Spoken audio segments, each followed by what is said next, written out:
আসলে আমরা অনেকেই উর্দু জবান বা উর্দু ভাষা আমাদের জানা নাই।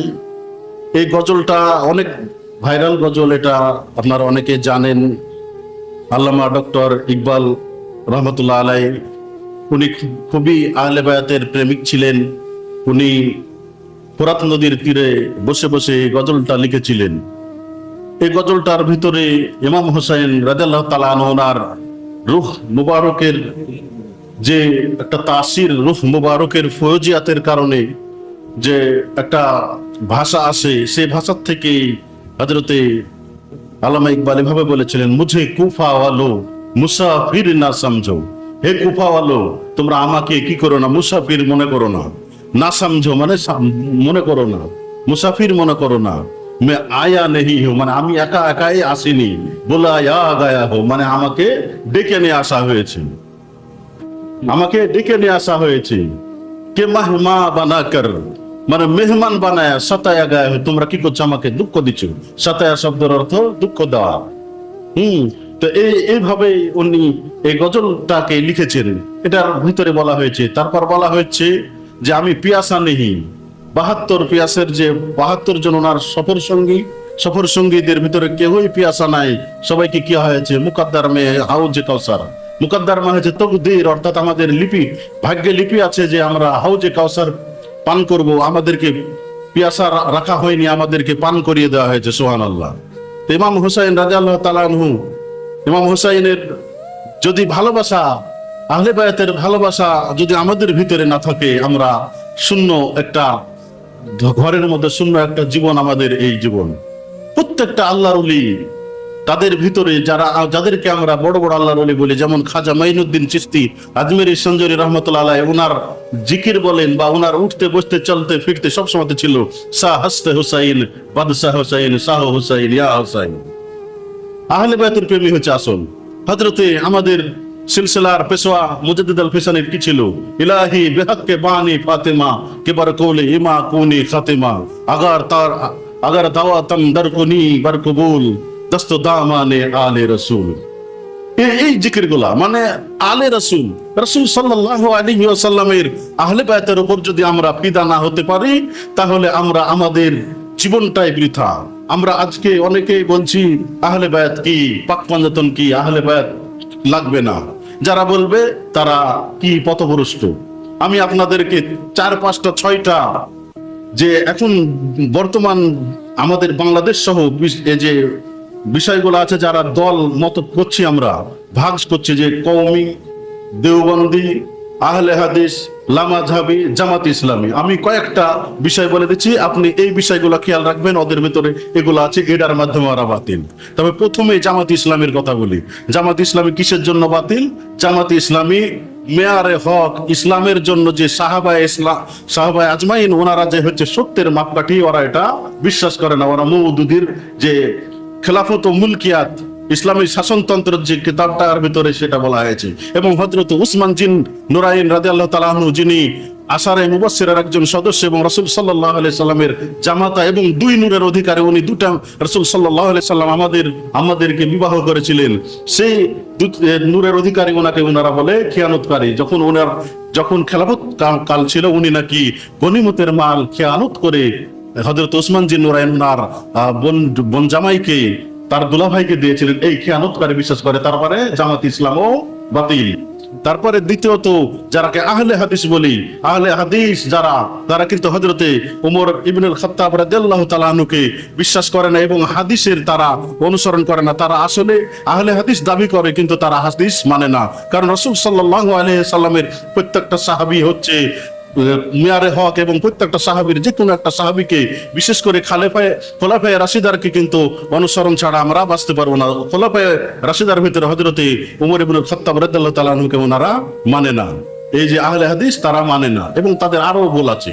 তারপরে যারা কওমির ভিতরে যারা মিলাদ কিয়াম করে না, এদের ভিতরে সমস্যা হলো কি, এরা যে মানে যে বিষয়গুলো উপস্থাপন করে, যে ওরা বলে যে মিলাদ করা যাবে না, কিয়াম করা যাবে না, কিন্তু তাদের পূর্বপুরুষরাই কিন্তু করেছে। এবং তাদের পূর্বপুরুষদের ভিতরে যেমন হযরতে ইমদাদুল্লাহ মুহাজির মক্কি রাহিমাহুল্লাহ, উনি কিন্তু রাসূল সাল্লাল্লাহু আলাইহি সাল্লামের প্রেমে ফিদা ছিলেন। তারপরে দেওবন্দেরই একজন বড় মুহাক্কিক, আমাদের পেশোয়া, আমাদের যে এই দেওবন্দি সিলসিলা, আমাদের এই সিলসিলা শাহ আউলিউল্লাহ মুহাদ্দিস দেহলভী রহমতুল্লাহ আলাইহি, উনিও ছিলেন আহলে বায়াতের জন্য ফিদা, অথচ তারা বলছে যে আহলে বায়াতের প্রেমে করা যাবে না। তো এরকম ভাবে তারপরে আসছে কি, তারপরে যে যারা এই যে ফকির, যারা বিভিন্ন ভাবে গাঁজা ফকির, তারা বলছে যে জিকির আজকার বিভিন্ন কিছু করছে, কিন্তু শরীয়তের বিষয়গুলো, নামাজ রোজা হজ জাকাতের বিষয়ে তারা পাবন্দি নাই, ওযু গোসলের ব্যাপারে তাদের পাবন্দি নাই, তারা জটছাড়া আব্বা হুজুর বললেন ওরাও কাফের। তাহলে কি গেল, এরা ভুলের পথে আছে। তারপরে সুন্নি দাবিদার মিলাদ কিয়াম অতিরিক্ত করে, যেখানে সেখানে মিলাদ কিয়াম করে, সবকিছুই করে, কিন্তু তাদের ভিতরে গলত আছে। তারা কি করে, হযরতে আমিরে মুয়াবিয়া রাদিয়াল্লাহু তাআলা আনহুকে গালি দেয়, যারাকে বলা হয় আমরা শিয়া, কিন্তু আমাদের বাংলাদেশে শিয়া তো প্রকাশ হয়নি, তারা সুন্নি রূপে তারা কিন্তু হযরতে মুয়াবিয়া রাদিয়াল্লাহু তাআলা আনহুকে গালি দেয়। অনেক দরবার আছে, কিন্তু হযরতে মুয়াবিয়া রাদিয়াল্লাহু তাআলা আনহুকে গালি দেওয়া যাবে না। এগুলো বিশ্বাস রেখে আমরা যদি চলতে পারি, তাহলে আমরাই হক। যারা হযরতে মুয়াবিয়া রাদিয়াল্লাহু তাআলা আনহু, রাসূল সাল্লাল্লাহু আলাইহি সাল্লামের প্রত্যেকটা সাহাবায়ে আজমাইনকে আমরা যারা বিশ্বাস করি, তাহলে তারাই কিন্তু হক পথে আছি। এবং খোলাফায়ে রাশিদকে ইমাম শাফিঈ রাহমাতুল্লাহ আলাইহি বলছেন, রাসূল সাল্লাল্লাহু আলাইহি সাল্লাম যে কালো চাদরের ভিতরে ডাক দিলেন, এই ডাক দিয়ে যে তেনার পরিবার বর্গকে চিনিয়ে দিলেন, উনি বলছেন আমি মনে করি ওনার পরিবার বর্গের সাথে সাহাবায়ে আজমাইনও যুক্ত হয়ে যায়, খোলাফায়ে রাশিদাও যুক্ত হয়ে যায়। কেমন ভাবে যুক্ত হয়ে যায়? হযরত আবু বকর সিদ্দিক রাদিয়াল্লাহু তাআলা আনহু ছিলেন ওনার শ্বশুর। তাহলে কি হলো, কান টানলে মাথা আছে। যদিও ওনাদের সামনে এভাবে বলা ঠিক নাই, তাহলে শ্বশুর কি হলো, পরিবারের সদস্য হলো। আমার যদি শ্বশুরের কিছু হয়, তাহলে আমার বিবির কষ্ট লাগবে, আর আমার বিবির কষ্ট লাগলে আমাকেও লাগবে, তাহলে উনিও আহলে বায়াতের সদস্য। তারপরে হযরতে উমর রাদিয়াল্লাহু তাআলা আনহু দ্বিতীয় খলিফা, উনিও রাসূল সাল্লাল্লাহু আলাইহি সাল্লামের শ্বশুর ছিলেন। হযরতে হাফসা রাদিয়াল্লাহু তাআলা আনহা, আমাদের আম্মাজান, উনি হযরতে উমর রাদিয়াল্লাহু তাআলা আনহুর মেয়ে ছিলেন। তাহলে হযরতে উমর রাদিয়াল্লাহু তাআলা আনহু কি হলো, রাসূল সাল্লাল্লাহু আলাইহি সাল্লামের পরিবার হলো কি না?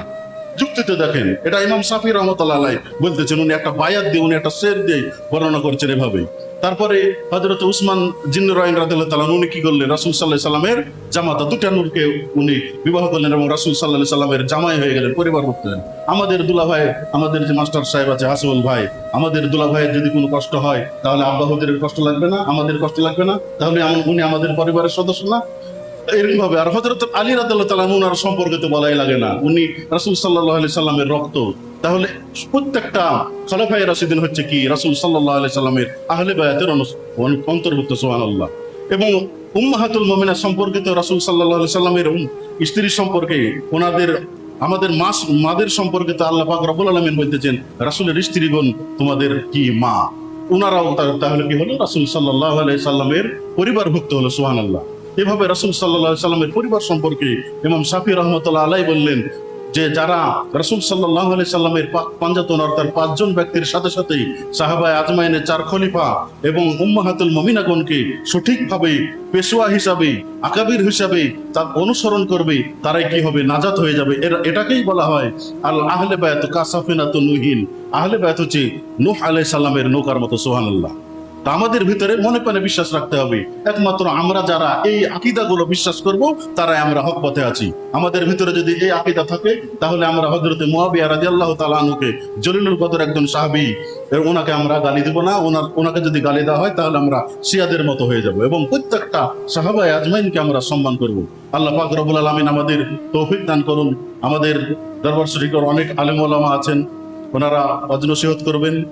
তা আমরা সবসময় আল্লাহর রাসূলের পরিবারের জন্য আমরা ফিদা থাকবো। ওনাদের নামের জিকির, ওনাদের নামের স্মরণই আমাদের আসল বিষয়। কারণ হচ্ছে রাসূল সাল্লাল্লাহু আলাইহি সাল্লাম হাদিস শরীফের ভিতরে হযরতে আবু বকর সিদ্দিক রাদিয়াল্লাহু তাআলা আনহু উনি বলতেছেন যে রাসূল সাল্লাল্লাহু আলাইহি সাল্লামের পরিবারের জিকিরটাই হচ্ছে তোমাদের আসল জিকির। তো এই জন্য আমাদেরকে জিকির করতে হলেও ওনাদের স্মরণের মাধ্যমে, আমরা যেহেতু নামাজের মধ্যেও ওনাদের সালাম দিই, আমরা ওরকম ভাবেই ওনাদের স্মরণ করব, ওনাদের পদঙ্ক অনুসরণ করে আমরা চলবো। আল্লাহ পাক রব্বুল আলামিন আমাদের চলার তৌফিক দান করুন। আখির দাওয়ানা আলহামদুলিল্লাহি রাব্বিল আলামিন। আসসালামু আলাইকুম ওয়া রাহমাতুল্লাহ।